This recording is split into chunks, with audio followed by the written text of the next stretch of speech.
구두장이의 꿈. 1969년 늦가을 서울의 어느 골목길. 낡은 간판 아래 자리 잡은 구두 수선방에서 한 청년이 구두를 들여다보고 있었어요. 20살 이성일의 눈에는 구두 수선방의 진열대에 놓인 반짝반짝 빛나는 구두가 마치 보물처럼 보였답니다. 성일이는 한국전쟁에 참전해서 훈장을 받은 군인의 아들이에요. 하지만 태어날 때부터 아버지 얼굴 한 번 본 적 없죠. 어머니는 부잣집 식모로 일하면서 혼자서 그를 키우셨어요.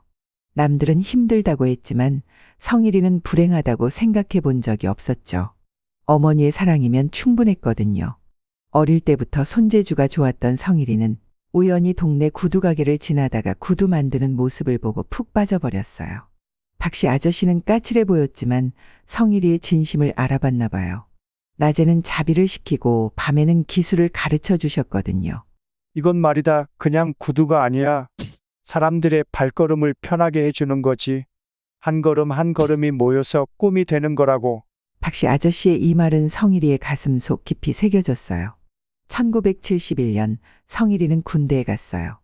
특수부대에 배치됐는데 그의 손재주가 이곳에서도 빛을 발했죠.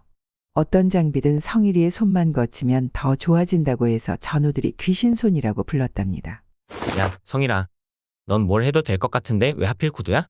전우들이 물으면 성일이는 늘 이렇게 대답했어요. 사람들 발걸음을 편하게 해주는 일이 좋아서요. 제대를 앞둔 어느 날 뜻밖의 기회가 찾아왔어요. 구두 회사 임원이 성일이의 됨됨이를 알아보고 제대 후에 회사 보안팀으로 오지 않겠냐고 제안한 거예요. 보안팀 사무실은 늘 새벽 6시면 불이 켜졌어요. 야근이 잦았던 성일은 이따금 그 시간에 퇴근했고 그때마다 청소하는 경숙 씨와 마주쳤죠. 처음엔 그저 고개만 숙여 인사하는 사이였어요. 어머, 또 어느 날 경숙 씨가 청소를 하다 살짝 절뚝이는 걸 봤어요. 발이 많이 불편하신가 봐요. 아니에요. 그냥 구두가 저렴한 거라 좀. 며칠 뒤 성일은 자신이 만든 구두를 들고 일찍 출근했어요. 제가 만든 거예요. 한번 신어보시겠어요? 발이 편한지 봐주시면 좋겠어요. 그렇게 시작된 둘의 인연은 자연스럽게 깊어졌어요. 매일 아침 함께 마시는 커피 한 잔, 퇴근길에 나누는 짧은 대화. 어느새 서로가 특별한 존재가 되어 있었죠. 70년대 중반, 신발 산업은 호황을 맞이했어요. 수출이 늘면서 회사도 바빠졌죠. 성일이는 이제 보안팀에서 개발부로 자리를 옮겼고 경숙과도 결혼했어요. 당신 정말 이 일이 좋아요? 경숙이 물었을 때 성일은 웃으며 대답했어요. 응. 내가 가진 건 이 손뿐이지만 이 손으로 사람들의 발걸음을 편하게 해주고 싶어. 하지만 회사가 잘 될수록 어려움도 많아졌어요. 어느 날 개발팀 막내가 성일을 찾아왔죠. 과장님, 일본 바이어라고 하는데 자꾸 개인적으로 연락이 와요. 뭐라고 하던. 처음엔 단순히 기술 자문을 요청하더니 이제는 도면을 찍어오면 큰돈을 주겠대요. 당시 회사가 개발한 신발의 밑창 제조 기술은 정말 획기적인 거였어요. 하지만 회사는 자금난에 시달리고 있었죠. 직원들 월급도 몇 달째 밀린 상황이었어요. 조사해보니 그 바이어는 국내 대기업 계열사였더라고요.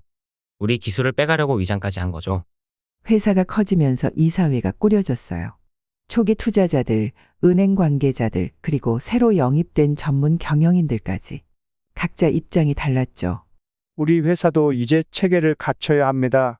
김영수 부장의 말은 틀리지 않았어요.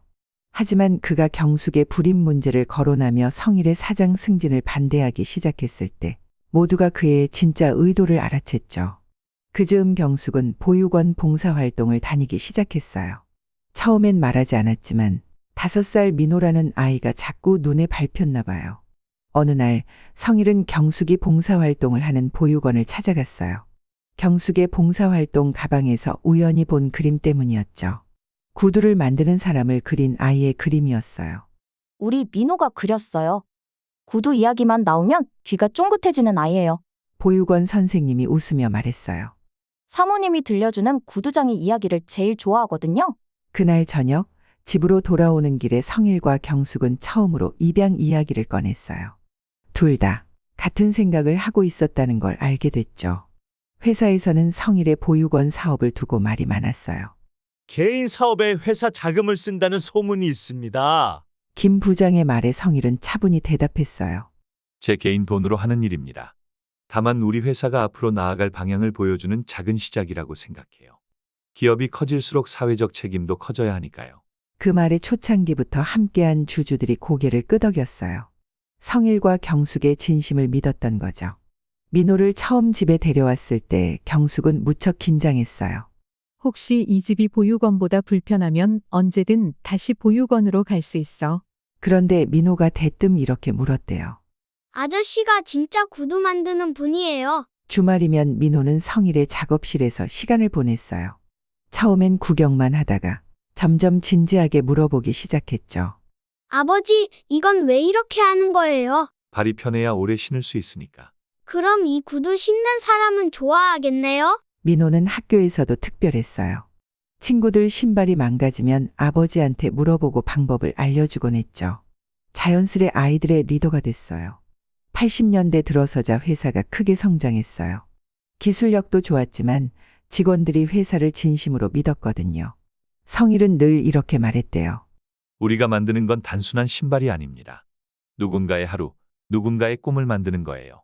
다른 회사들이 인건비 아끼려고 해외로 공장을 옮길 때도 성일이네 회사는 직원들과 약속을 지켰어요. 직원들 자녀 교육비도 지원하고 기술학교도 세웠죠. 민호는 대학에서 경영을 공부했어요. 하지만 방학 되면 꼭 현장에 나와 일했죠. 아버지, 전 구두를 아버지만큼 못 만들겠어요. 대신 아버지와 어머니가 일구신 이 회사에서 바닥부터 일을 꼼꼼히 배울게요. 2023년 지금 그 회사는 정말 큰 기업이 됐어요. 하지만 로비에는 여전히 성일이 처음 만든 구두가 전시돼 있죠. 그 옆에는 이런 글이 써 있답니다. 좋은 신발은 발을 편하게 합니다. 좋은 기업은 사람을 성장시킵니다. 우리는 늘 처음처럼 사람을 키우고 꿈을 만듭니다. 매일 아침 로비를 청소하는 직원들은 그 구두를 닦으며 이야기를 나눈대요. 우리 회사가 이렇게 된 게 다 저 낡은 구두 한 켤레에서 시작됐다면서요? 네, 그리고 그 구두를 만든 사람의 따뜻한 마음에서요. 한 청년이 낡은 구두를 바라보며 시작한 작은 꿈이 이렇게 큰 이야기가 됐네요. 그리고 그 꿈은 지금도 여전히 자라나고 있답니다.